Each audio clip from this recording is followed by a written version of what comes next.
Hello, Labis! Good morning! So, panibagong araw na naman. So, nagkita mi ani akong amiga, no? Kay nami giadtuan and dihapit na lang pud mi diri sa Poor Clare Church.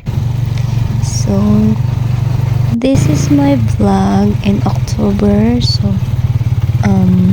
bear with me, no? Kay ako lang ni siyang gi-file. So, pabida-bida ta dari madam, no? So, nag-makeup ko. Bisag di ko kabalo mag-makeup. So, I'll try. Mura kog si correct. Diba, pack? O aurahan na tadayon.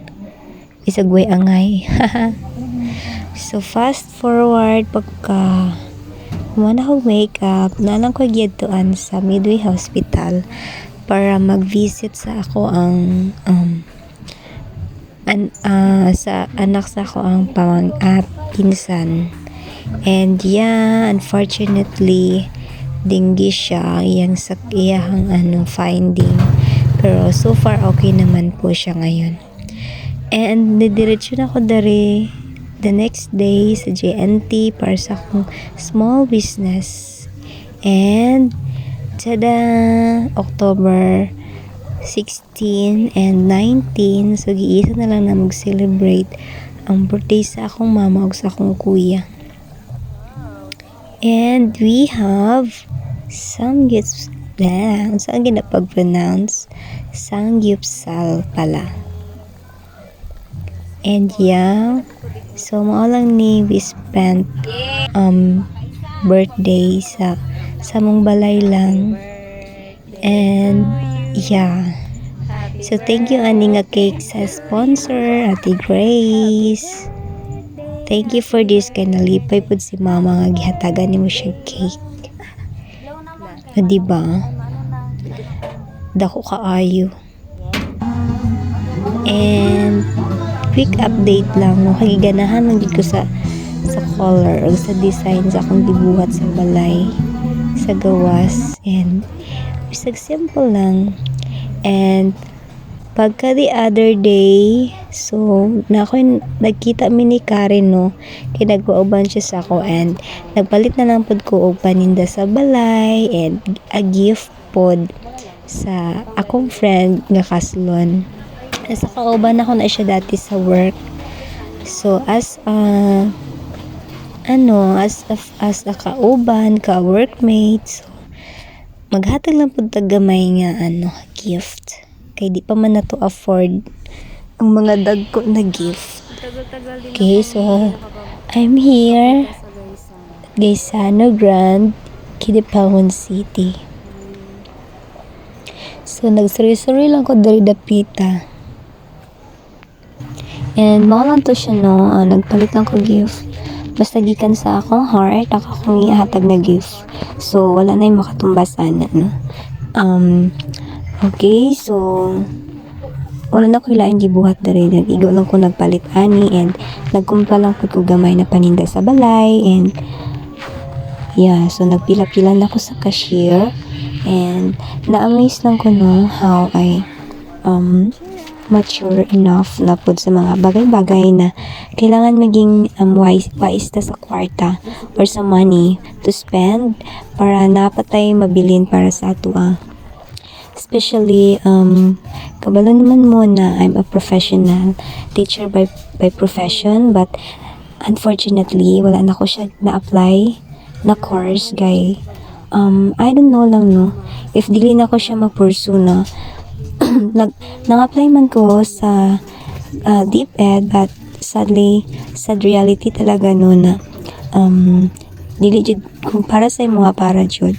Siguro konting push pa lang sa ako, and I know naman na there are a lot of things or opportunity na para sa ako soon. And I realize na dili na to kailangan naging mag-pressure pala sa mga bagay-bagay. But ako, grabe na dito ako ang pressure sa akong life, especially na jobless ko, and I have my small business naman, pero dili jud siya enough na mahatag nimo ang ang gusto ni mga mahatag sa imong family. Even na karon na naanap na ko yung mga igsoon na nag-eskwela, but I will try my very best no na mag-innovate og another plan sa akong life. So karon I have my small business. Thankful lang pud ko sa support sa akong ate, even though na I'm started na pod sa uno na pod no. So inani lang jud atong life, so we must go on, di ba? Samtang buhi pa ta, so we have the chance to build trust para sa atong sarili and para mag-move on to the next level. Nag-English dapat ko dito guys. So sa mga nakailan ako siguro disappointed sila or disappointment sa ako kay kabalo sila na I'm a teacher by profession pero wala ko nag-teach. So amod lang pud no ano kaya nga gusto pud nako mag-business na lang, but wala ta kabalo in the near future or unsa jud kaya ako ang mapadulngan ani. Pero grabe kaayo ko ang pressure sa akong life, labi na nga nagkaedad na ta and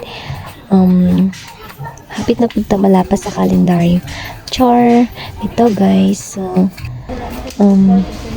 so kana lang ang life siguro karon ani, and siguro ugma or mas dapat yung mas malabaw. And so we are very we thankful lang ta everyday na dili man ta perfect no nga pagkatao pod, and in times magkasalat ta, in times natay mga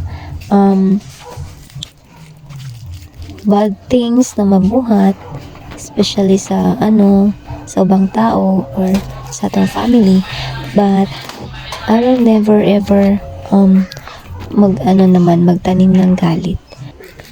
So and that is life lang no. So we choose to be good na lang and try to meditate what is coming and what is good for us. So okay, namili na ko diri sa mga mga baligya lang sa balay kay super gamay lang akong budget ani. So nagpalit na lang pud ko para sa akong self kay kailangan pud kayo siya. And so fast forward naman ako and rin ako sa cashier para magbayad na ta, and very kay ko spend wise to kay liquidated lang ato ang budget. So akong kauban ni si Karen, muna siya ako ang one of the childhood memories sa Agusan, and way back Agusan Unwasian Agusan del Sur. So mauni siya akong kauban karon si Karen, nag-unwind po siya sa Kidapawan kay as a medicine student siya no, and kaya mo yan ding. So I guess taas sa yun gaya ko ang voice over. So I hope you enjoy watching this vlog. Bisag dili pa yun kay ko kabalo mag-vlog, but I will try my very best. So I'm not asking for the money sa akong vlog, but for the memories na lang ako ang mabuhat sa akong life. Kung magkatigulang man ko, I will bring back this vlog. So dari na lang taman mga lovies.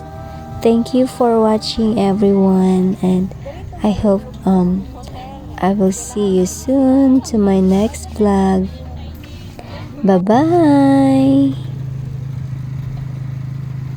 So, pauli na mian. Bye, lovies! So, dari na lang. Ingat!